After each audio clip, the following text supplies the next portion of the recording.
Next question starts back with Chris Worthington. What actions do you propose to alleviate problems of the homeless, and what more can the city do? Problems include illegal camping, public urination, possession of stolen goods, and illegal drug use in the encampments littering the city. Well, I've introduced the most proposals on affordable housing, public safety, economic development, fiscal responsibility, environmental issues.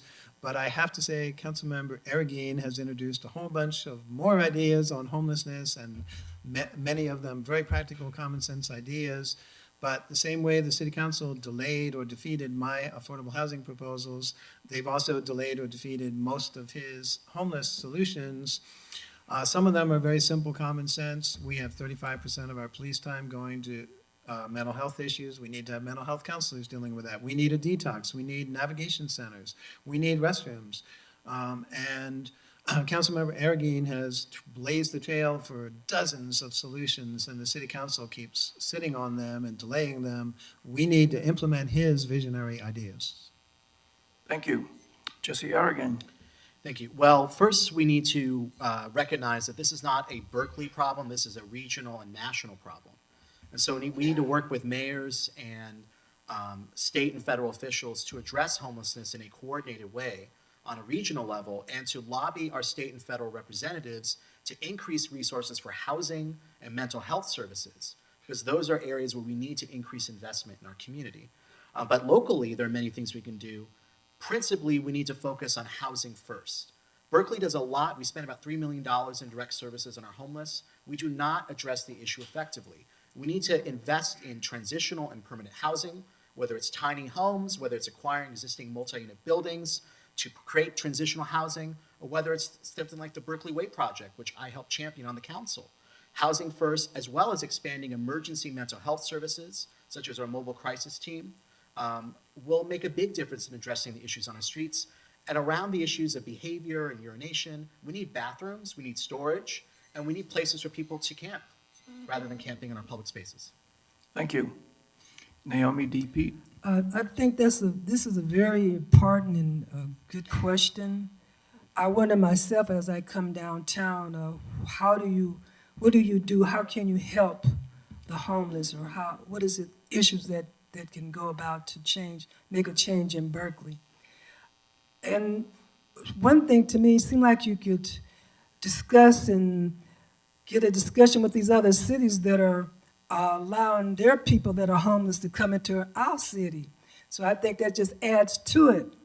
So I don't think just throwing money here and there is going to solve the problem. You're really going to have to get down to the basics, basically this mental issue, and to find out what is causing them to just not migrate here. I know it's nothing downtown to migrate to less than a sidewalk, but I hope that we can solve this issue and make it safe for everybody to go downtown. Thank you. Lori Capitelli. If you go to Albany, the Albany website, or if you go to the Emeryville website and you ask about homeless services, they refer you to the city of Berkeley. They don't have any. So I think it underscores that we need a regional solution. I think that's why the next mayor needs to have an open and frequent access to other mayors, including Libby Schaff in Oakland, the mayor of San Leandro, the mayor of Albany, and the mayor of Emeryville, and Tom Butt, the mayor of Richmond. We need to work together to solve this problem. I would agree that the first thing somebody needs is to stabilize their life. To stabilize their life is to have a roof over their head, one they can count on every night. And I think that's number one. And number two are the services that follow after that. We don't have a lot of surplus housing in Berkeley.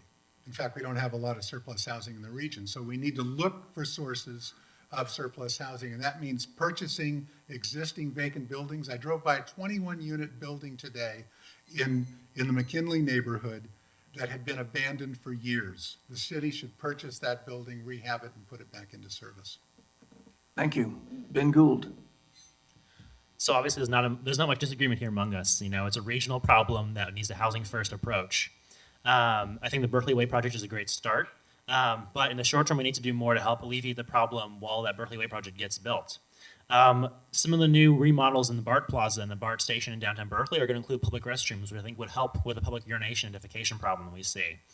I also think it'd be great for us to pioneer some detox centers and also safe drug use. In Ithaca, New York, the mayor there, who was elected at the age of 24, set up shelters so that people could use heroin in a safe environment. So rather than having risky drug use with needles all over the place, they could have a place to do it safely and work their way out of addiction. We also need to do more to prevent homelessness in the first place. The City Council recently passed a policy requiring Section 8 vouchers to get first priority access to low-income housing. I think it's a good start. We can do more to get housing available to the low-income people, provide more vouchers and shelters, and also help people get back into housing if they get out temporarily by providing down payments and deposit assistance. Thank you. Mike Lee. I'd like to ask the audience a question here. Who would pay $1.25 a year to help end homelessness? Please raise your hand. The majority of this room, right now on City Council desk, is our two proposals. The first one is for elder senior citizens to repurpose West Berkeley Senior Center, to put 100 senior centers, our most vulnerable homeless people, into that building. That has not been discussed, it's not been picked up. It would cost you $1.25 a year. To me, that seems a hell of a bargain. It's nice that we can talk about housing first. Thing of it is we have people in our streets dying right now. We have 15 people in front of the hub, which these gentlemen gave $1.1 million to, and they processed 4,000 applications while homeless people die in the streets. That is the reason why there's an occupation in front of the hub. Your concerns are our concerns, so let's work together and solve this problem, make these guys pick up this proposal and talk about it. Thank you. The next question begins with Jesse Argoin. Is the police budget too big, too small, or just right? Well, I would say that it's probably not big enough because we don't have enough police to adequately police our community. About 15 years ago, we were at 210 authorized police officers.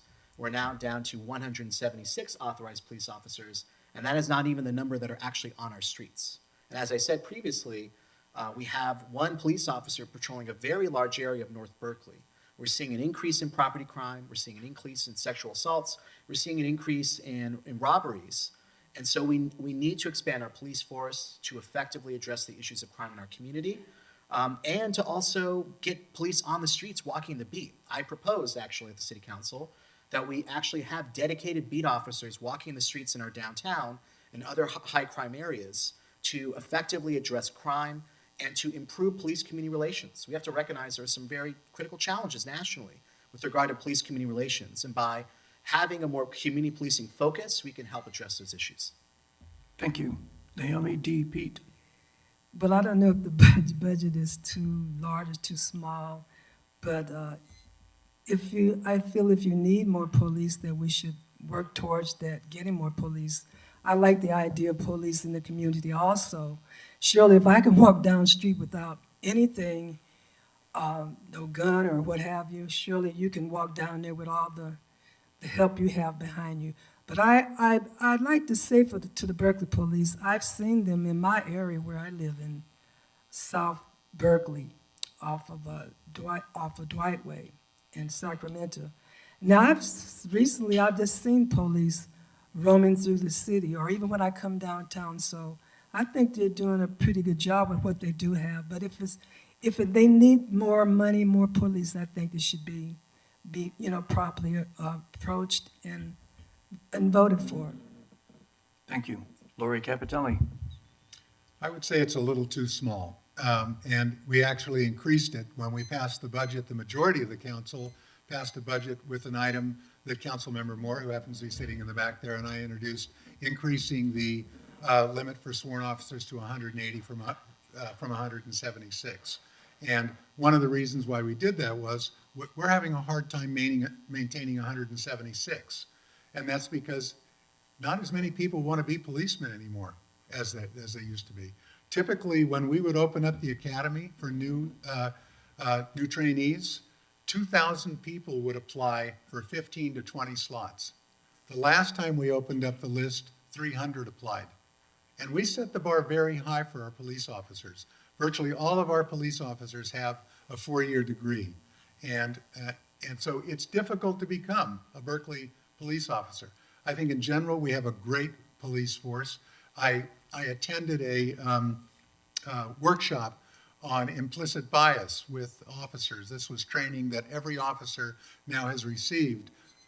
And it was fascinating to watch the interchange between those officers and the person who was directing the symposium, and I've got to stop again. Thank you. Ben Gould. I think the issue is almost a little bit of both.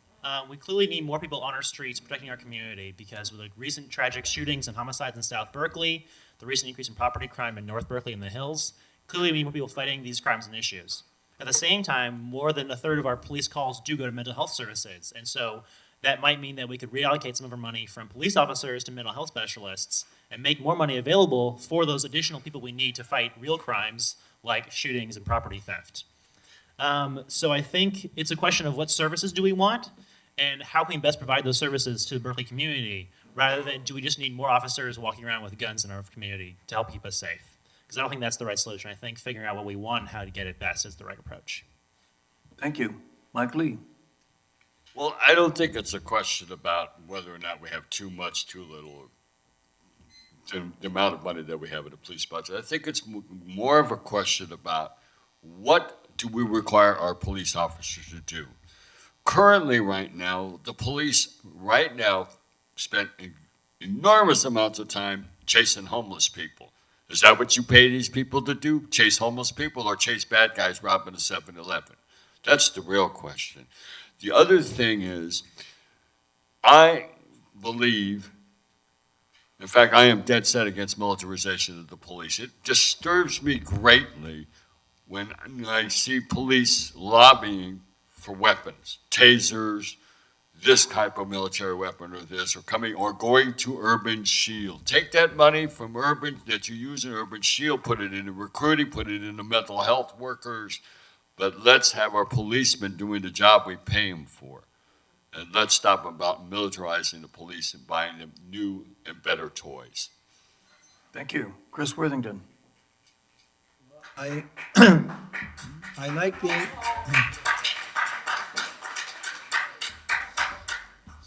I like the Goldilocks way you framed the question, and I think if we were to have mental health workers taking care of mental health issues, then we wouldn't have to have more money in the police department. We might be able to actually have less money in the police department because unfortunately, fortunately for the city's salary savings, unfortunately for the mental health workers, generally counselors and social workers get paid a lot less than police and get a lot less benefits from pensions. So the city could actually save money in its general budget by not having to have so many police being mental health counselors. And I think it's a question of finding the right size. I think we could, I would say it's, the police budget is too large in the sense that they're being asked to do all this work. On the other hand, if we get mental health counselors to take that part of the work away from them, then they can actually take care of the serious crime in the rest of the city of Berkeley. Thank you. The next question begins with Naomi D. Pete. The downtown development plan promised huge community benefits beyond what would be normally expected. Several large projects are under development now. What community benefits have we gotten? Probably none. As I walk through downtown Berkeley, I see a lot of the new development, and I really like the change. Sort of modernize the city, but as far as I know, I don't know what benefits they're getting. I don't know what deal they made. If the city council has been carrying on like they've been doing it, if they probably haven't gotten anything from it. So that part I really don't know that much about. 30 seconds is here. But I hope that that the city of Berkeley or the downtown or area, or I'm hoping all of Berkeley is going to get something from it. Thank you. Laurie Capitelli. Yeah, I think the only, well, we have two taller buildings that were charged with providing additional community benefits. And I would say with Harold Way, which is a residential project, they're going to be contributing $10.5 million to the Housing Trust Fund. That will generate enough leveraged money to build 90 affordable units. They're also agreed to a PLA, a project labor agreement, where it will be a 100% union job.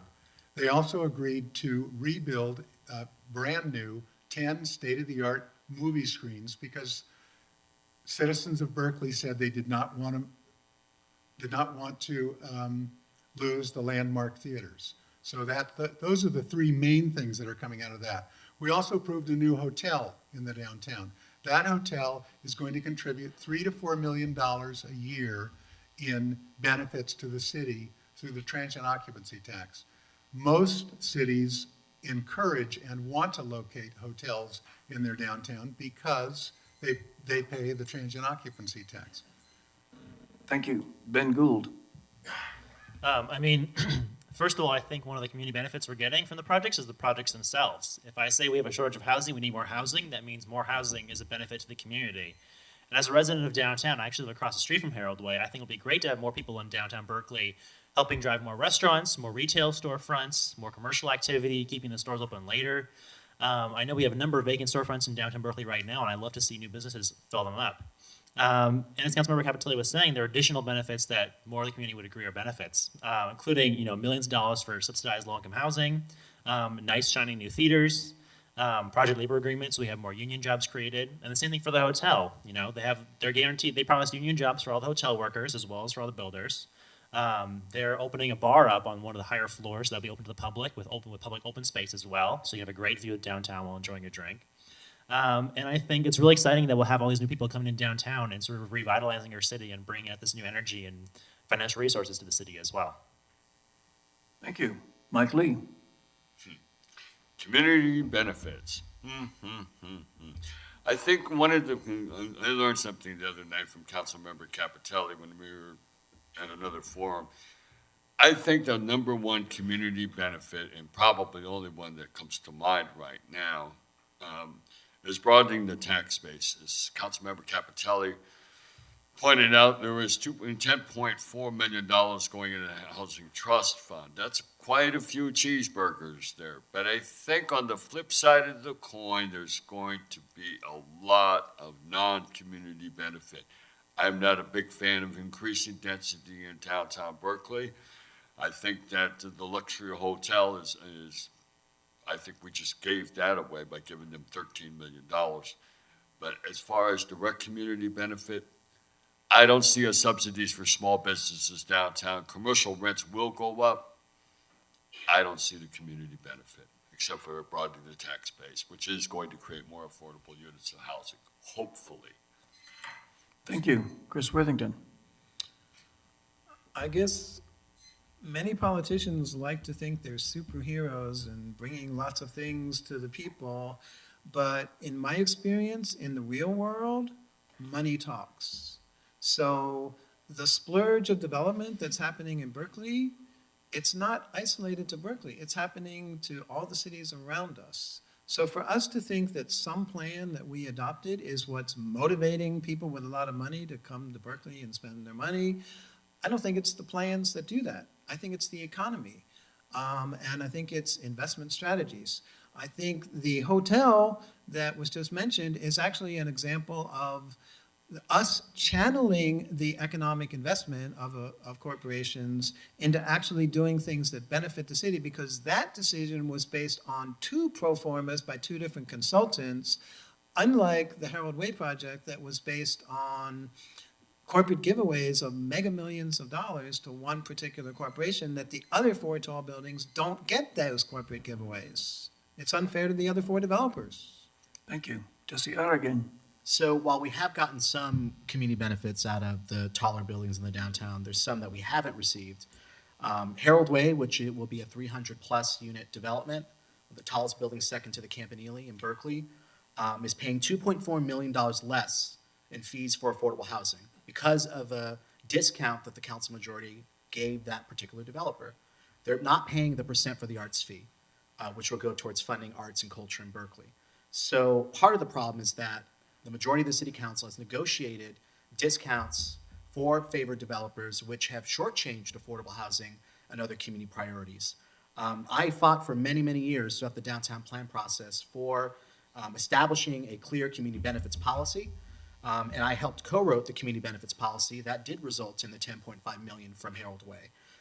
So we are seeing some of the community benefits come forward, but we need leadership that's going to fight to make sure that our citizens and our downtown gets the best deal possible, and I will do that. Thank you. Okay, and now on to the next question, and we start this time with Lori Capitelli. How could Berkeley's policies promoting growing food within city limits be improved? And examples, I don't know if you want the examples, but reduced zoning law,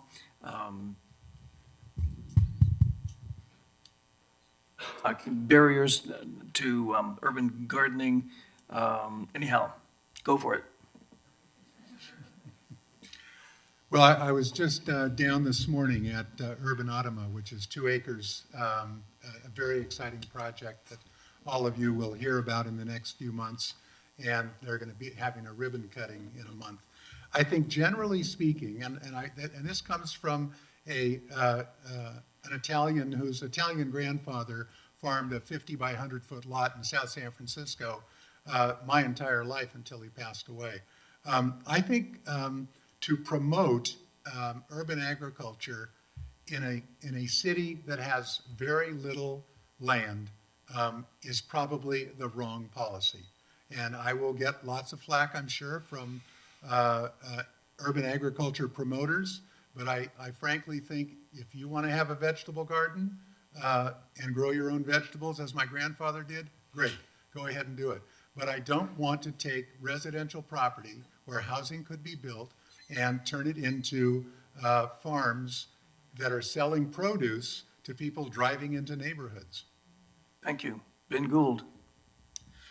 Berkeley's Climate Action Plan calls for increased production of food grown locally, but I think it goes on to say locally is within a few hundred miles. And given that we are based in the middle of California, I think most of our food is within a few hundred miles already. I haven't seen anything shipped in from the New England coast recently. I think urban agriculture is great. It's nice. It's wonderful. I love it. But if we want to think about sustainability holistically, which means reducing emissions and ensuring food is grown sustainably and efficiently, that doesn't mean using land in Berkeley for food instead of housing. We just talked about short-term rentals. We don't want to take space away for housing. Why would we do it for food? I don't think it makes sense to prioritize urban farming over housing.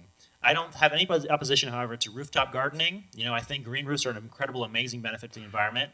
I think there are some small parcels of land that might be more useful might not be useful for housing that we could grow food on. But overall, I don't think we need to aggressively expand urban agriculture in Berkeley because Berkeley is no longer a farming town. That was 200 years ago.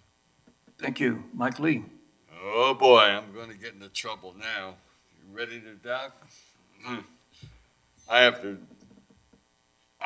don't think that in the middle of this housing crisis, I don't think it's a proper use of land to be doing large urban farms. I joined with Councilmember Capitelli. If you want to do a backyard garden, that's fine. There are several community gardens in existence that are wonderful. I love those things. I wish we had the land to do more of that. But every time I go down by the Gill tract, I keep looking at that land and I keep thinking to myself, my God, how many houses could we build on this? Unfortunately, I have to be opposed to very large urban farms that do roadside stalls. Sorry, this is not Kansas. I wish it was. Thank you. Chris Worthington. My boyfriend grew up in Kansas. I don't wish it was. And neither does he. Growing food in Berkeley. This is one more subject that Jesse Arreguín knows 100 times more than I do about, and so that's one of the reasons why I think you should vote for him as well as vote for me, because we both have introduced lots of visionary policies on different subjects. I think Alice Waters and the Berkeley School District would find it odd to think that urban agriculture and urban gardening is somehow a threat to affordable housing. It's a fundamental, powerful component of education in Berkeley schools to help kids understand how food is grown and to learn how to eat healthier. And why is that a threat to affordable housing? Nobody's saying, let's take these giant pieces of land away from affordable housing opportunity sites and shift them into giant urban farms. That's a misunderstanding of what it's all about. Thank you.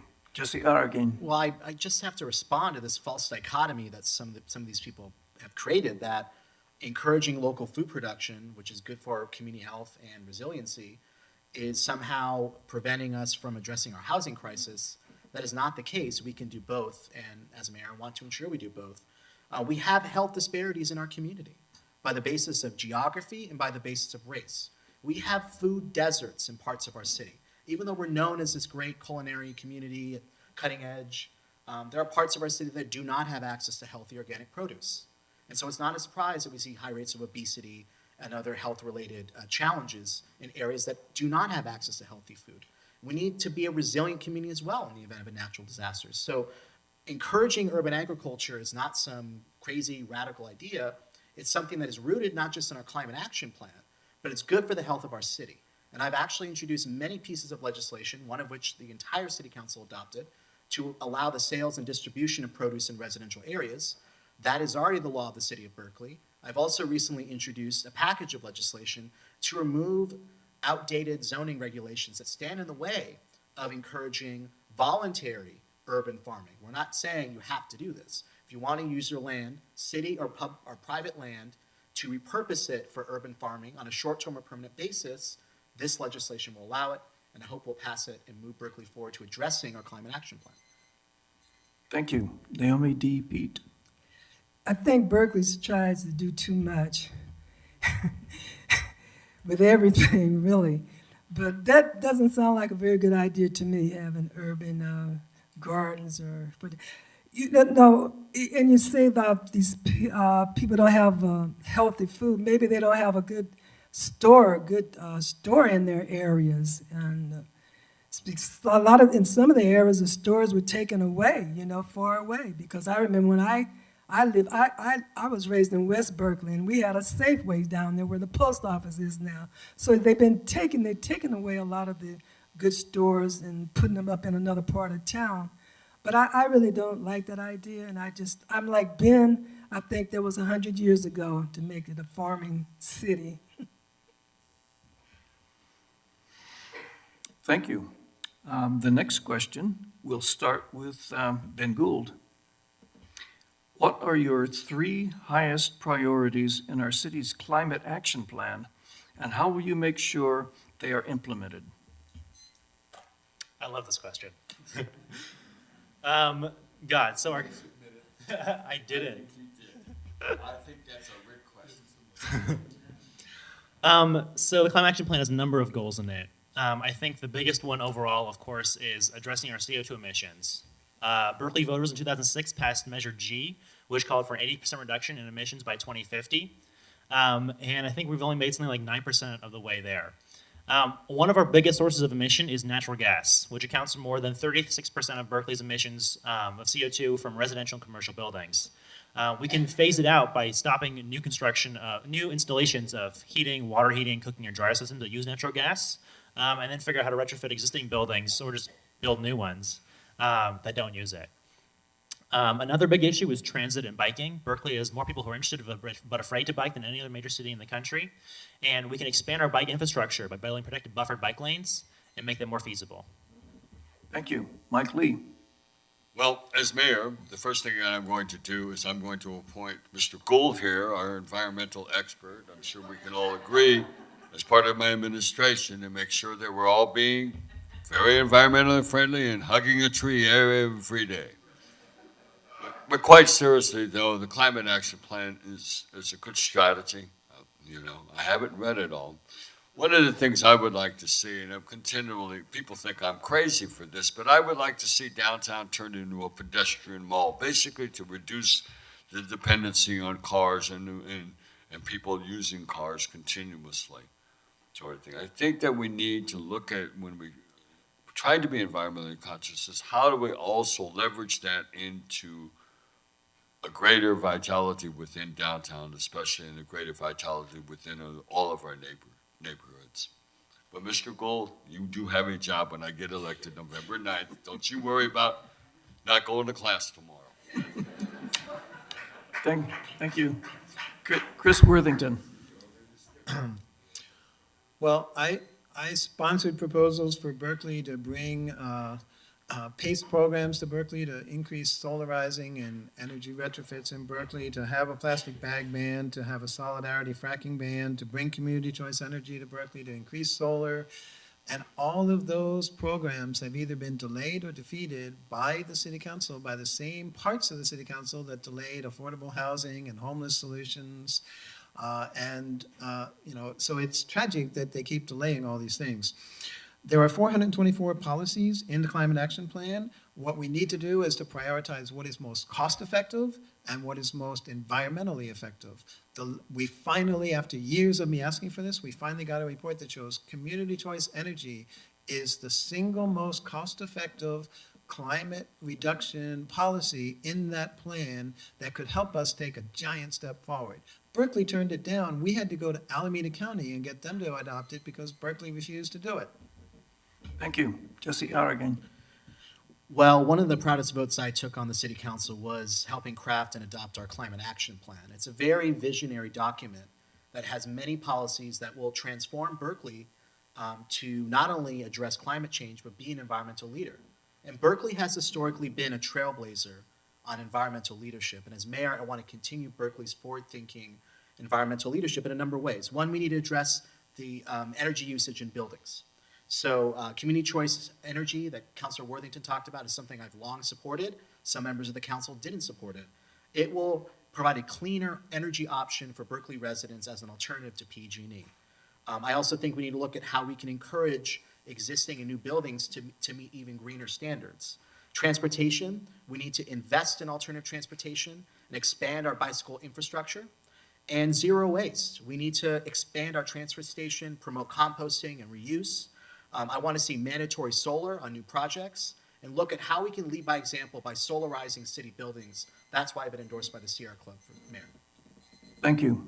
Naomi D. Pete. Well, like I said, Berkeley has a lot of problems, and the city council is amazing how you've all promoted, you've produced, you've come up with all these policies and 40, 50, 100, all of these things, but yet you still are not doing anything about it. So I think you need to start with the city council, what's left of it.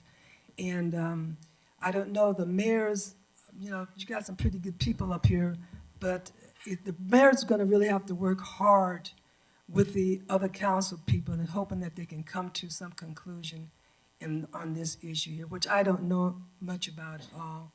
But I take the bus every day, so I don't have no problem with that. Thank you. Lori Capitale. So I represent you on the Alameda County Transportation Commission, and 2 years ago, you passed Measure BB. In fact, Berkeley passed it with a higher plurality than any city in Alameda County. I helped write that transportation expenditure plan that was on the ballot. 3 things that I would look at. Number 1 is continued residential development on our transportation corridors, because every time you build a unit near a BART station or near public transit, you've got one less car on the road. People drive 1/5 the number of miles in a city like downtown Berkeley than they do in a city like Walnut Creek. So we want to continue that. Number 2, we want to increase and improve public transit. And that includes taking the shuttle systems that we now have in Berkeley and expanding them. And that's actually in process right now. And number 3, and one of the things that I advocated most in developing that expenditure plan, was to increase bicycle and pedestrian safety. The more people that ride a bike, the more people that walk, the less automobiles we have on the road, the safer the roads and streets and sidewalks are, and the less greenhouse gases we produce. Thank you.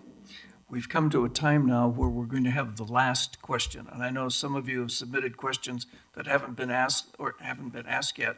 but that's our time schedule. So this will be the last question, and we will start with Mike Lee. How do you plan to pay for Berkeley's unfunded employee retirement program? The first thing that I'm going to do as mayor is I'm going to insist that the budget go to a line item.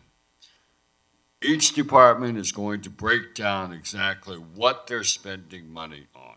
The second thing we're going to do is we're going to stop these things about buying things that are unnecessary. It can be summarized, my attitude towards that is fiscal conservatism, demonstrated need. You have to demonstrate an overwhelming need for something. Do we need 2 patch trucks? No, we only need 1. Do we need to replace vehicles within the city fleet when we have 20 sitting in a Berkeley Way parking lot that are not being used? No, we don't need that. We take that money, we start to fund our nonprofits and homelessness, we start to fund our nonprofits to build affordable housing. But my thing is going to be, if you come to see me, every time we have budget hearings, demonstrated need. Just the same way that you run your household budget, we only have a certain amount of money. We are not going to rob Peter to pay Paul. We're not going to be out there spending money frivolously. Just because you have $20 does not mean you spend 20, you set some of that money aside for what's called a rainy day fund. Thank you. Pardon? We're still doing last question, and then we'll do wind-ups. Okay. Chris Worthington. Well, I think Mike Lee's last sentence was right on point, the rainy day fund. I sponsored the first rainy day fund in Berkeley in 2003. I also led the charge in 2008, 2010. I wrote the proposal in 2011 and 2012. All of those proposals that have been introduced to the people who are currently on the city council have been voted down. I introduced a new one this year to increase the general fund reserve. Because of my activism on, fiscal responsibility, I've been called a Republican, as if that's an evil, horrible thing. I actually take it as flattery that I'm practicing common sense fiscal responsibility. The first step towards addressing unfunded capital repairs and pensions and other employee benefits is setting a goal. When we set a goal on meeting our workers' compensation goals, we increased our percentage that we were prepaid by 20%, thanks to Gordon Wozniak's leadership on the city council. He's also the one who co-sponsored my items for increasing the reserve. We need to set a 100% goal of meeting these unfunded liabilities. Thank you. Jesse Ottergreen.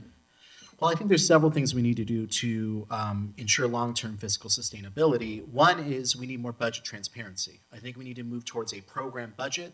We clearly see what we're spending our money on and are we meeting our objectives. That's one thing that I want to see implemented as mayor. The budget is very difficult for citizens, let alone the council, to navigate. I agree we also need to set a goal. I think 100% funded of our employee liability should be the goal. We need to develop a plan.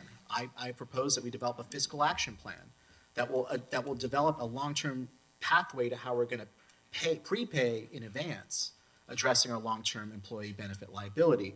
One way may be developing a pension trust fund, taking increased revenue that's coming in and putting it away to start paying CalPERS early so that we can pay off our liability sooner rather than later. I think there are a variety of approaches that we need to explore. Because of my interest in addressing this issue, I have been endorsed by number 2 by the East Bay Times. Thank you. Naomi D. Pete. Well, I haven't been endorsed by anyone. So, but I attended an orientation at the beginning when I first was qualified to get on the ballot, and I saw their budget, what their plans are. So I think that the new mayor, I'm sure, needs to work with that part of the city manager's department to implement the budget and find out what can be done. So this area I don't know too much about. Everybody over here on the panel has much more experience and knowledge of it. So, but I hope that they would just work with the the present city manager, and the budget person that handles the budget, City of Berkeley, to come up with a solution. Thank you. Laurie Capitelli. Well, the question was, what's your plan for dealing with the unfunded liabilities, which are anywhere from $400 to $500 million, just about the same amount as our unfunded capital needs. You're either going to have to cut services, cut salaries, or broaden the tax base. And my solution is broaden the tax base. But if you take $400 million and you divide, let's say the goal was 30 years from now, we're going to be funded 100%. So I take $400 million and divide it by 30 years. What does that come to? That comes to about $14 million a year, not counting accumulated interest that's accruing all the time. That means we would have to find $13 to $14 million in our budget of $160 million. That's almost 10% of our budget we would have to take and set aside to pay off that fund. I don't think politically that's possible in this community. This community desires and wants to pay for a high level of services. So we need to broaden our tax base. Thank you. Ben Gould. I mean, I'm going to echo that as well. $13 million in the budget is equivalent to the entire planning department. So if you want to shut down an entire city department to pay for these pension liabilities, I'm not going to do that. The issue for the unfunded pension liabilities came about in 1999 when the California State Legislature voted to require that all public employees get increased benefits. And I couldn't vote at that time, so they didn't really represent me, but I'm going to be the one paying for these increased benefits now. I don't think it's entirely fair, so I do think that we will need some sort of state-level reform. This is an issue beyond just Berkeley. Every city in California has these massive unfunded liabilities. I do think it's important to help make sure we can pay for some of them, but I think there are other priorities we have as well.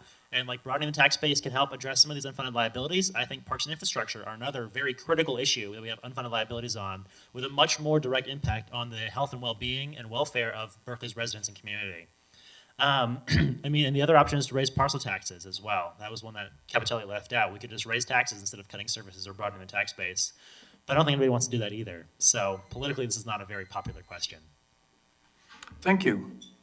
And that's the end of the questions. Now we will have, the candidates will make closing statements, and we'll do it in the reverse order that we started with. So, Mike Lee. And we have 2 minutes for closing statements. Well, good government is a responsive government.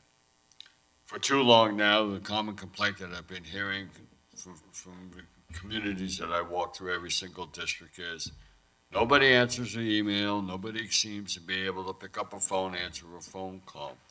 I am the only candidate that has said we are going to run an open door policy. You come to the 5th floor, somebody's going to speak with you. You send us an email or a phone call, it's going to get answered. You will see me in a restaurant in your district. I'm going to walk at least once a month. You're going to know. When you come up to the 5th floor and I'm not there, you'll see a note on the door, just like you would at your friend's house, and I'm going to tell you exactly where I'm at. Just poke your head in the old Coca-Cola restaurant, you'll be sitting there.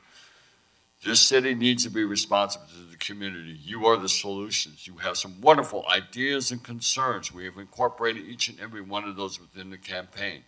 Nothing that we have done with this campaign, none of our positions have been developed by paid consultants or out of my little pointy head. It comes from you, the community, saying to me, Mike, I think this is a good idea, or Mike, hey, I got this concern about my broken sidewalks. What do you think about that? And we sit down and work a cup of coffee, or I sat down at a park bench the other day with a senior citizen.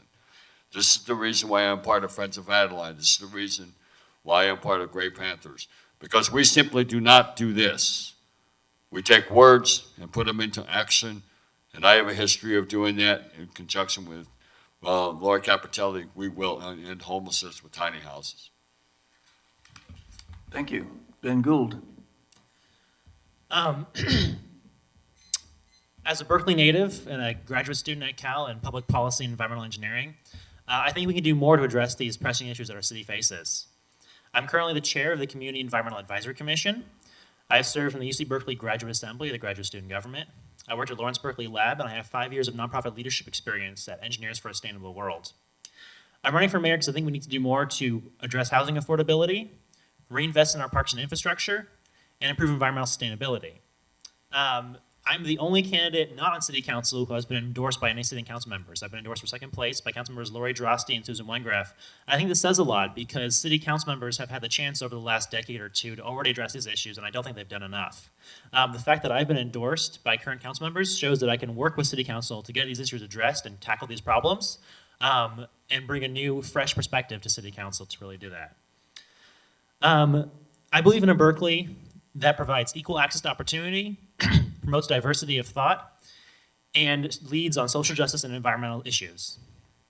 I combine a set of progressive values with a pragmatic, practical approach to policymaking grounded in my background in policy analysis and engineering, which focuses on understanding and defining the problems before coming up with a solution, rather than deriving your proposals from ideology and taking stances. I'm proud to have the endorsement of environmental leaders, including Professor Dan Kamen at UC Berkeley, members of the City Council, pro-housing activists, members of almost every single commission, and many others. They all believe in my passion, vision, empathy for all residents of Berkeley, and I hope you do as well. I would love to serve as your mayor. Thank you. Thank you. Lori Capitelli. Yeah.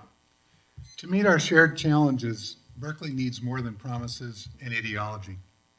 My track record of getting things done, whether it's forming a group to purchase the Elmwood Theater and save it from the wrecking ball, or helping form a group that passed the first soda tax in the country, and which is now being followed this year by Oakland and San Francisco and Albany and Boulder, Colorado. Philadelphia passed theirs 3 months ago. You need to build coalitions. Submitting items to the council is one thing. Getting them passed is something else. I believe my track record of experience, my relationships that I've built over 50 years in this community, and understanding what it takes to craft and implement policy makes me a good choice to be your mayor.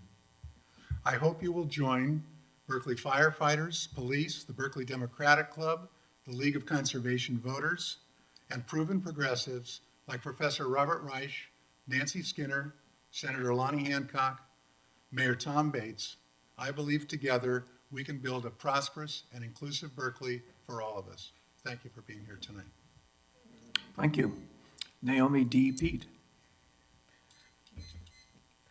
I've been a Berkeley resident since 1952. My parents brought my brother and I to Berkeley because of the school system at that time. I was raised in West Berkeley. I've attended all the Berkeley's public schools, and I'm a graduate of Berkeley High. I've had some college experience.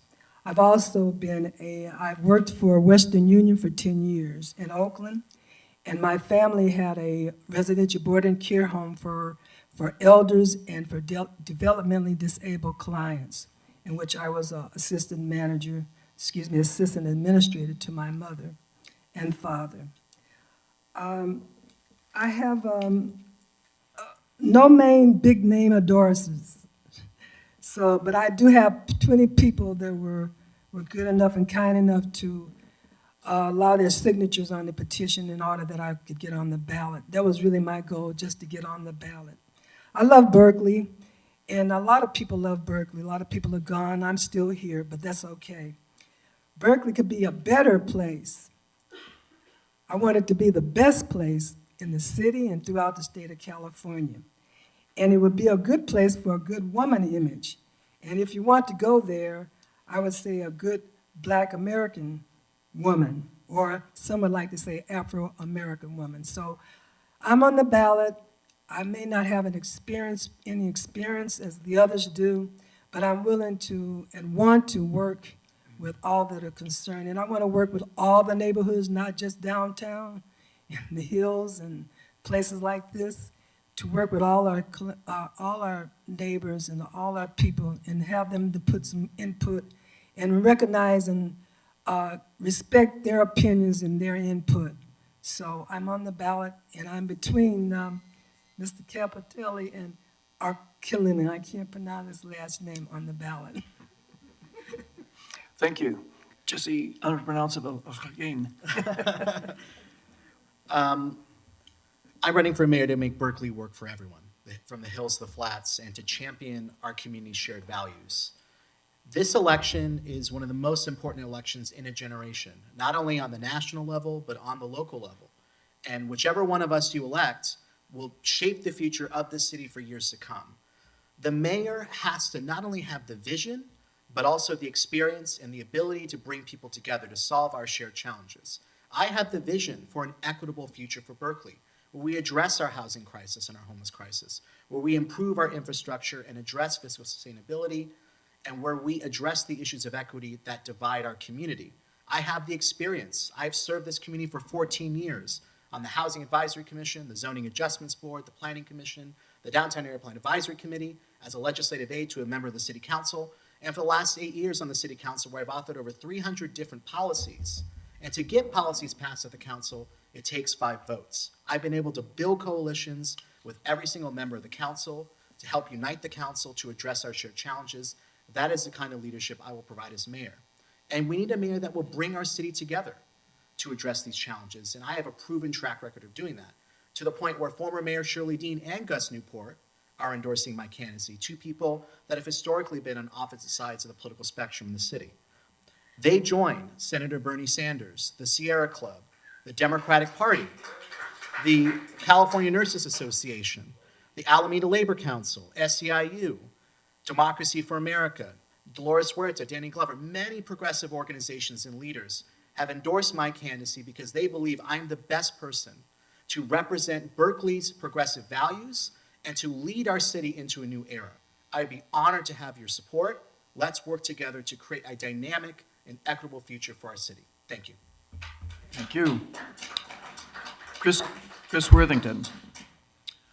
Well, I think, as befits the fact that we're in Berkeley, all of the candidates tonight have had some really good ideas and some really good one-liners and some really good experience. I hope and pray that you don't elect a mayor who tells you that we have to cut $14 million a year in order to get to a place with our pension obligations that in the city budget book, it says CalPERS recent adjustments will get us to 100% funding within 30 years. So I pray that you don't vote for anybody who will scare you that by saying, I want 100% funding, that I want to cut $14 million a year. That's not budget reality, and we need people who understand the budget and understand the details. And maybe having 2,000 council items is not the most important thing in the world, but each one of those items came from you. It came from somebody in the community. I didn't think of any of those ideas. People came to me and said, why doesn't Berkeley do something about this? And so my interns researched it and wrote those items. I hope that you'll vote for me, Chris Worthington.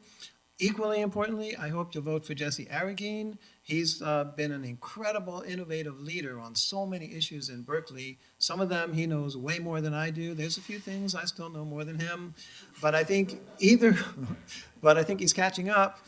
And I think either one of us would be, as the East Bay Times, in endorsing us, they said, we're both very fiscally responsible, but we're also both very progressive. Those things don't have to be in conflict. We can have a mayor who can make Berkeley a trailblazer again on so many social issues and not have council items delayed.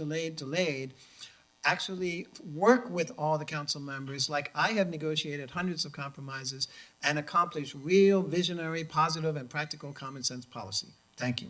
Thank you. On behalf of the League of Women Voters of Berkeley, Albany, and Emeryville, I want to thank the candidates for running for this office and for their participation this evening. I also want to thank the audience for coming to meet the candidates and proposing thoughtful questions. For further information about upcoming forums, the candidates, and ballot measures, please visit the League's award-winning and easy-to-use website, lwvbae.org. or votersedge.org/CA. There you will find information about candidates and ballot measures and links to other sources of information about the upcoming election. Members of the League of Women Voters do the hands-on work to safeguard democracy. While we never endorse a candidate, we're directly involved in shaping important issues to keep our community strong. If you would like to be involved with the men and women helping to make democracy work, it's easy to join the league. We encourage you to visit our website, lwvbae.org. The deadline, remember this, now we're down to the nitty-gritty. The deadline for registering to vote is October 24th this year. If you have moved or changed your name or wish to change your party affiliation since you last registered, you need to re-register by October 24th. Online voter registration is available at the Secretary of State's website, sos.ca.gov. And we have voter registration forms available, I think, right outside the room on the desk. Please stop at our table on your way out for forms and other information. Remember to vote by mail or at the polls Tuesday, November 8th this year. Encourage your family, friends, and neighbors to vote. Thank you very much.